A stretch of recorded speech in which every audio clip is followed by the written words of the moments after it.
ReZero is back, and that means it's time to farm every ReZero content there is. We got a Echidnut reaction analysis of episode 9. Let's get it.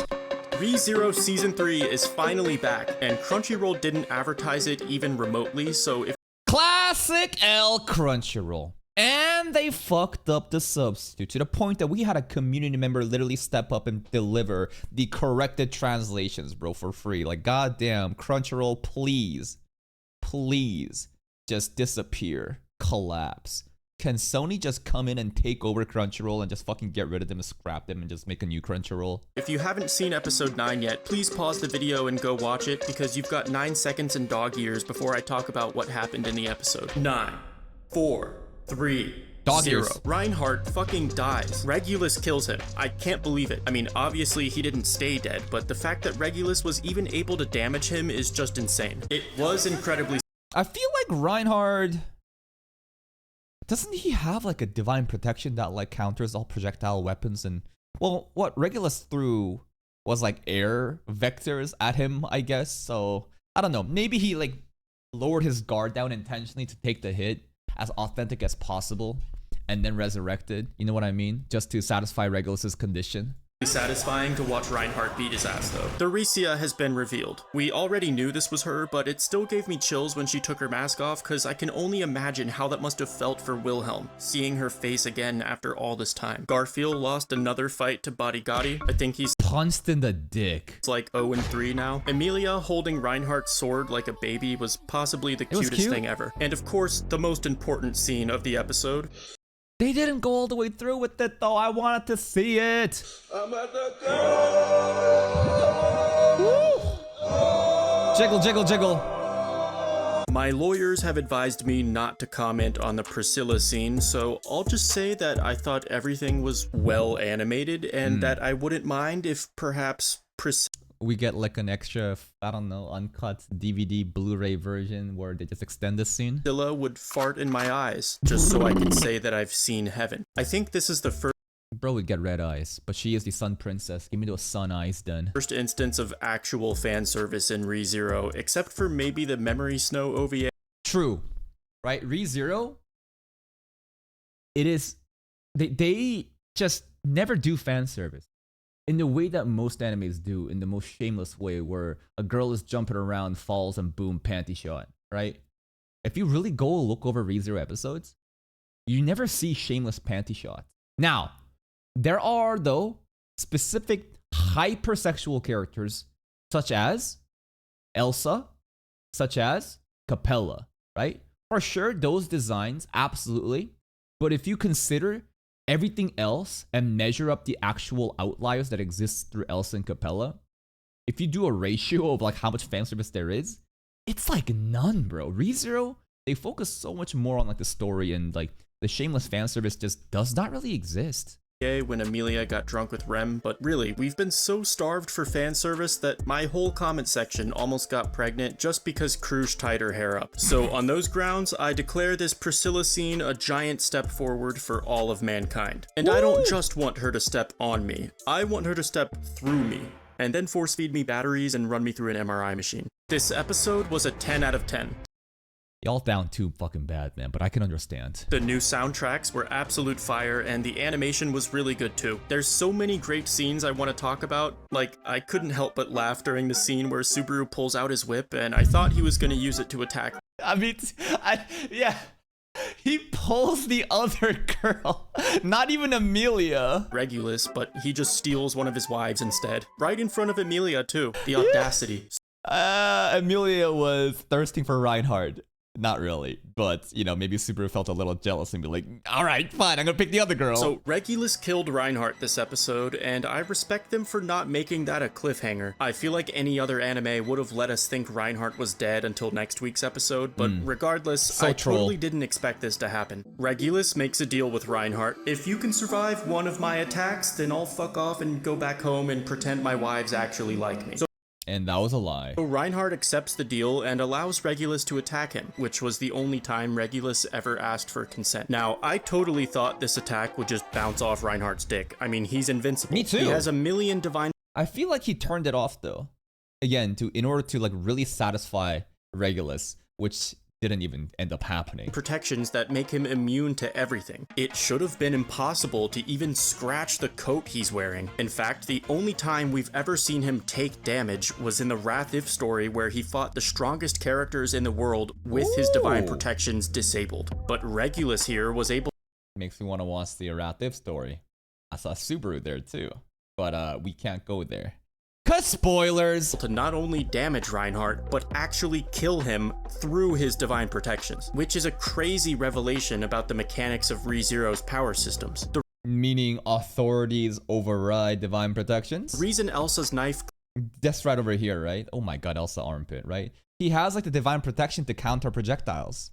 Like, right? So therefore, Reinhardt literally didn't turn it off. It's just authorities better in divine protections and blessings. Therefore, it wins.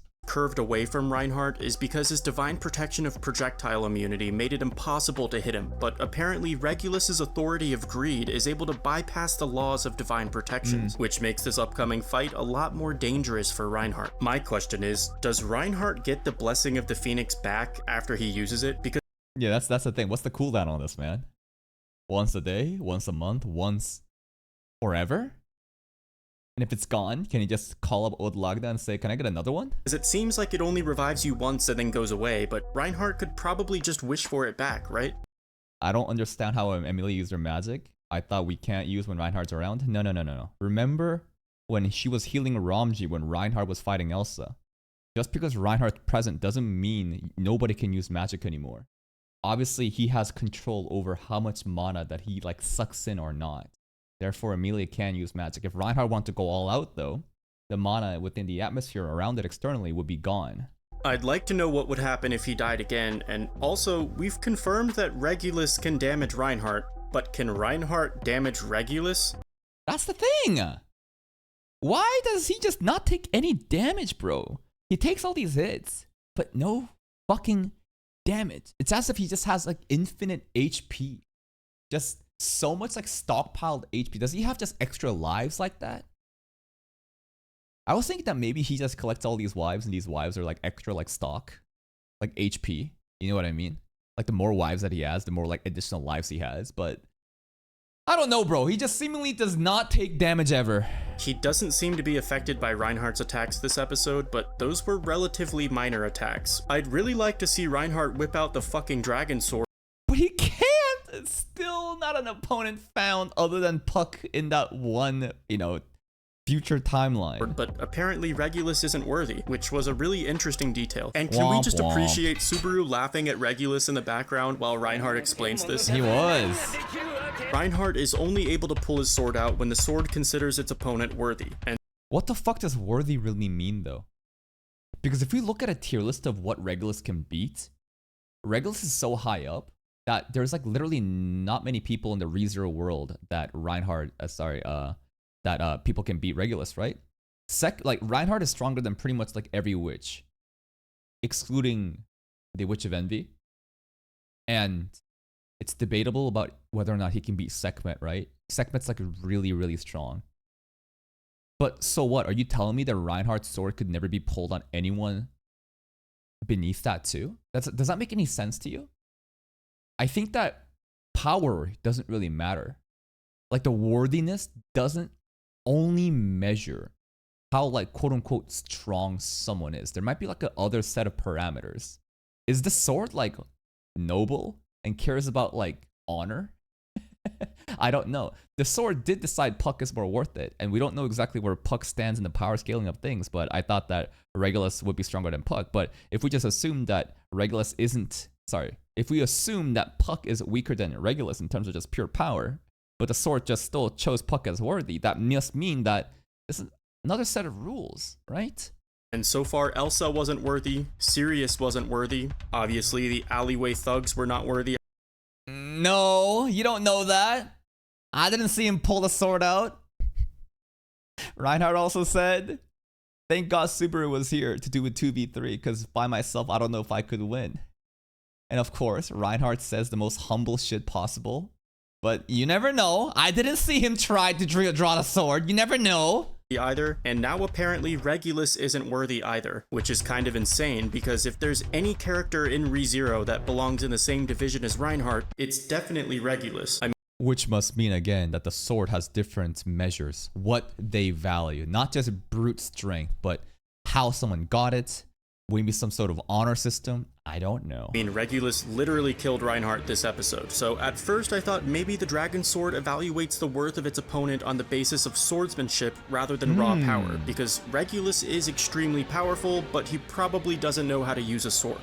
But does that mean Puck knows how to use a sword? You know what I mean? I don't really think so. But then I remembered that Puck was worthy, because Reinhardt was able to draw the sword against him in the trials. But does that mean Puck is stronger than Regulus? Can anyone confirm this?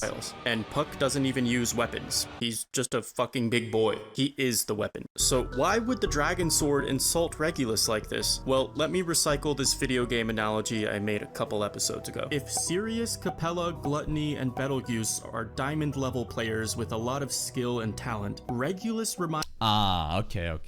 Because he just is fraud. Because he actually hasn't earned anything himself. He himself is carried by the authority so much that the sword does not consider that true, therefore he's a boosted cheater. Reminds me of a bronze level player who just happens to be hacking. And then I guess Reinhardt would be a diamond player who's also hacking, and his family owns the company that made the game. That's just an easy way for me to understand it. That's a good analogy, yeah. Regulus has no inherent skill or ability. All of his power is entirely dependent on his authority, and without it, he's nothing. Another possible explanation is that Regulus isn't actually as strong as we think, and we've just been missing a very obvious weakness that he might have. The author has said that every villain is made to be defeated, so there must be some vulnerability we're overlooking. Maybe Regulus is allergic to pussy or something. What if all Subaru had to do was just turn around? Oh my god! Why so cheeked up here? Remember? I feel so much younger. This is an actual fact from the wiki. If you go to her wiki on the ReZero wiki, it says that she abuses her power as the chief of the village to slap around young men's asses such as Subaru to make her feel like she's younger again, like you're in her youth, bro. Casual sexual harassment, but because it's from her grandma, we just overlook it. It's just turn around. Imagine if that was like a grandpa slapping Petra's ass. I want you to imagine that for a second. And shake his dump truck, and it just kills Regulus instantly. That's what the Lust If story should have been. Smile. That smile, man. Oh, thank you for covering that. Yes, another fan service scene. I had to pause the episode right here because I had to go pee. Yeah. But then I actually couldn't. There was also serious camel toe, man. Pee for some reason. You guys said I was crazy for wanting to. Why couldn't he pee? Cause he hard. Smash Sirius, but now you see it, right? Boom, right there. The camel toe. Some people are saying it's the booty cheeks from behind. It can be both. Right? Who's crazy now? Other than myself, though, I think the perfect match for Sirius is definitely Priscilla and Liliana. Yes. Anyone and Liliana. And maybe Priscilla because she doesn't give a fuck about sacrifices because she pulled up Tina last time. Or Tina, whatever her name was. And Amelia just, faltered. Liliana's songs? Liliana, I think, can 100% get rid of the soul washing authority that Sirius has. Priscilla is too We've already seen it. She's already sang a song and she's done it. Headstrong and arrogant to be mind-controlled by Wrath's authority, and Liliana is... I think she's just so stupid that she's somehow immune. A lot of people used to hate Liliana back in the web novel days because the author always used to interrupt important action scenes with Liliana POV chapters, but I gotta say, since then, my opinion of Liliana has completely flipped, and I can safely say that I fucking love her character now. She's literally one of us. Her reaction She was the audience, yeah. Especially for the Priscilla scene. To Priscilla's titties was exactly the same as my reaction. So I feel like that makes us brothers now, or something. Now, Otto vs. Gluttony is not a favorable matchup. It's great that Otto can talk to squirrels, but that's only gonna get him so far against this fucking psychopath. However, I think Otto is one of those characters the author will never kill off. No matter what the situation is, I just can't ever imagine Otto dying. But I can. But this is a source material reader saying this, so now it feels like Otto has a lot of plot armor. Unless the source material reader right now is directing us to have some sort of safeguard thinking he'll never die. Because I feel like if anybody, Otto is the perfect character to die. Why? because Otto is Subaru's best friend. He's like his almost pillar of support back in season 2. Kind of like what Rem was for a bit in season 1. You know what I mean? So Otto dying, I think, makes so much sense in the future for Subaru to just suffer and shit like that. It just feels to me it's the most obvious choice. Now, is he Pandora? I don't know. There's also something very interesting that happened with Gluttony. Because remember now that Gluttony calls people based on the memories that he has eaten. The fact that Roy refers to Julius as my dear brother pretty much confirms that Joshua has been eaten. The fact that Subaru is called like a hero, and how Gluttony, not Roy, but Lai was talking about he needs all the emotional support like in season 1, arc 3, or he can't do anything, that pretty much confirms that he's looking through Rem's memories. Lai referred to Otto as Onisan. Why? Like, do you think Otto's actual brother, younger brother, that was a stupid idiot and told the villagers that Otto can talk to bugs? And remember when Otto basically summoned a feast, a swarm of bugs? Do you think that Lai, ate Otto's younger brother? Just off of that one line of Lai calling him Onisan? I think that's the reaching. Why would we need younger brother even involved right now? For Otto to have something personal connected to Gluttony? And for them to later maybe have a reunion between the younger brother? I don't know. It was just kind of odd that he got called Nissan. But I could see Ricardo dying at some point. I feel like Ricardo is the type of character who would sacrifice himself heroically to save the rest of the I can group. See that. And Joshua too. He's eaten, bro. The brother of Julius was another character I thought was expendable, but apparently now he's been eaten by Gluttony, which sucks for Julius. Which also confirms that in the show of ReZero, anybody that deals with letters gets fucked up.